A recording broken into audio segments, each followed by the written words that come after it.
Hello everyone, Mark here, Mark's Max Muscle, and this is a fan-requested comparison between Samson Dauda, this is 2019 Wings of Strength, he took 7th place, versus the Arnold Classic, his most recent version.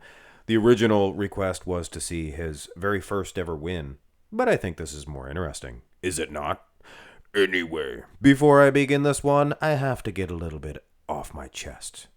And you guys know I love you, but I have to address this situation. It is concerning the video I made, the tallest, the shortest, biggest, the smallest. And of course, there was a lot of comments disagreeing with the heights of these athletes. First of all, guys, no, I don't know. And nobody really knows. That's why they have to measure the classic physique guys every single time. Because, I don't even know how tall I am by times. You measure yourself in the morning, you're a little bit taller, you're a little bit shorter at night. And furthermore, when you reach a certain age, myself, I'm 42, and I can guarantee you, I've lost over an inch in height. So a guy like Ronnie King Coleman up against Dennis Wolf, a supposed 5'11" Dennis Wolf, and if you do some checking on Dennis Wolf, I guess he was taller than 5'11". Now, I definitely believe the eyewitness accounts that definitely say that he was taller than 5'11".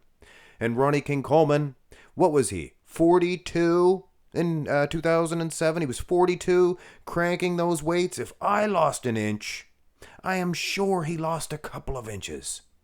But anyway, I have to reiterate, no, I don't know for a fact. The other top concern, I think, was Big Ramy and Phil Heath. No way that they could be the same height. But you have Dexter the Blade Jackson there. Looks like he's taller than Big Ramy. Looks like he's taller than Phil Heath in the pictures. But I'm sure everybody can agree, if they did go back to back, Phil is taller than Dexter. So I guess the only thing we can figure out here is that Phil Heath does bend at the knees, substantialies. Baby, please. He's a long-legged creature. But I will definitely finish this off, this little rant, by saying, no, I don't know for sure. But the guy that I had the tallest was actually the tallest. Arnold's the tallest, Franco's the shortest.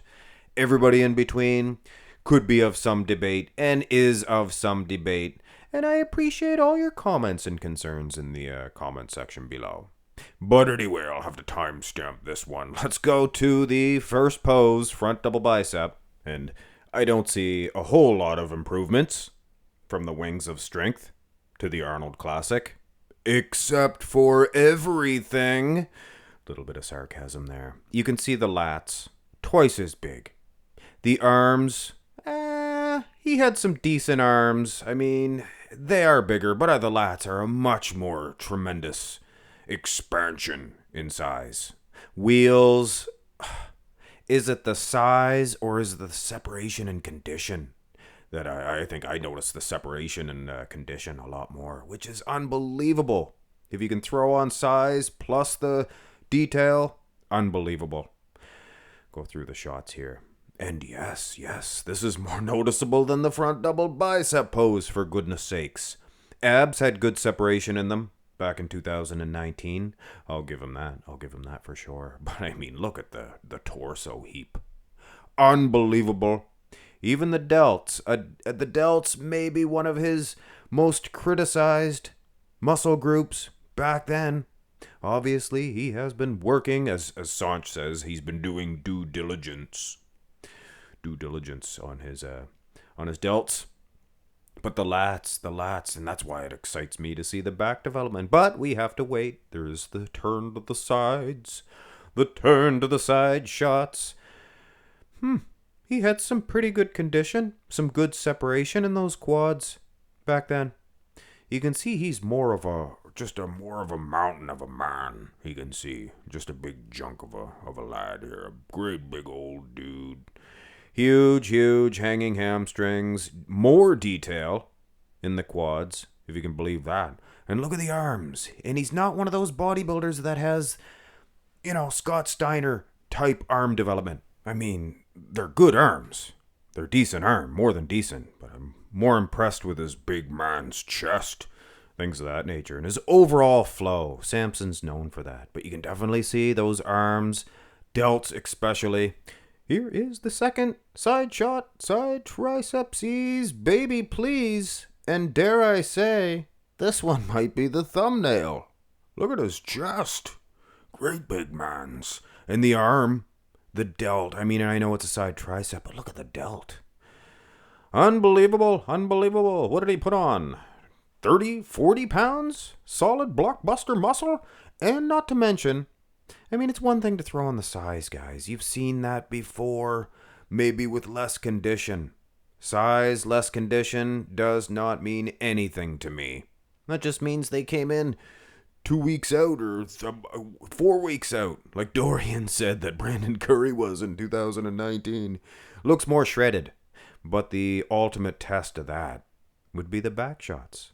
And here is where Samson, he was criticized. Oh, he doesn't have the steroided glutes. And you got Lee Priest sitting out there. I mean, who cares about steroided glutes? And furthermore, what the heck is Lee Priest doing dressing up like some sort of pope? You think you're the Pope, Lee Priest? You ain't. But anyway, we love you, Lee. We love you. But the steroided glutes are just not in the equation.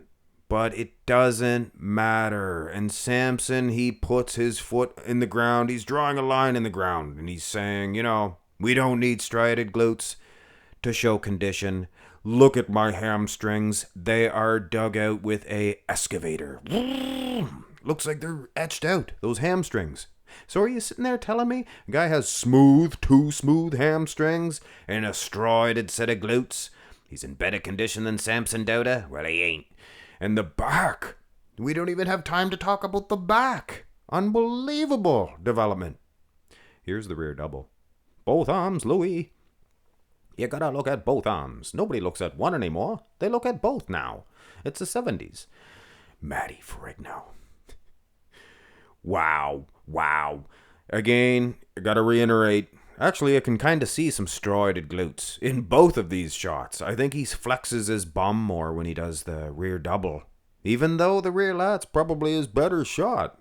Holding his arms up a little too high now? Well, maybe it favors his lat thickness when he does that. He holds his arms up a little bit high. I don't want to criticize Samson Dauda and his posing. He's the best poser that we have in the IFBB, for goodness sakes, today. Isn't he? Best poser? Yeah. Andrew Jack's pretty good. What about Michael Crezo? Now, the abs and thigh. I know you guys like when I do that. No, the abs and thigh is from the Mr. Olympia event, not the most muscular. Foolishness. It is harvest season. It is half a most muscular, actually. And you can see the thickness in the man's chest. The abs are just as etched out. They are. You call it thicker if you want, but he is just as etched out in the abs. In this shot, that is. Maybe not the other ones. Here's the most muscular to finish this little dandy of a comparison off. So congratulations to you guys for getting this one voted. For your You Pick Tuesday, I know it's Friday. We've had a long week, ladies and gentlemen. We have a show this weekend as well, so I had to put off Fan Requested Friday until next Friday. I'll pre-record one, so one will play after I die, so we can pay you guys back. I'm just joking. Abs, more etched out, as you can see. And like I said, guys, it's one thing to throw on size. Anybody can do that. Well, not anybody, but some people, most of the bodybuilders could put on size if they don't have to come in as conditioned. This guy has thrown on a massive amount of size and condition, and you get some Jack and Innie sitting on his couch eating potato chips. Within that many years, 4 years, he should have put on more muscle than that. I think he's doing pretty darn good. Even for a top pro, a couple of pounds of solid muscle and more condition every year is definitely doing the right thing and going in the right direction. Samson Dauda, Mr. Olympia 2023. Yeah, I think so. Could be. Hit thumbs up on the video, guys. And about the height thing. You guys know I love you, right? I just wanted you to know that I'm not totally ignorant, like this guy's comment says. And by the way, I once called Pablo Lopez Horse MD. That, my friend, was me displaying my ignorance to its max. Hit thumbs up on the video, guys, and subscribe to the channel if you have not already. Have a nice one.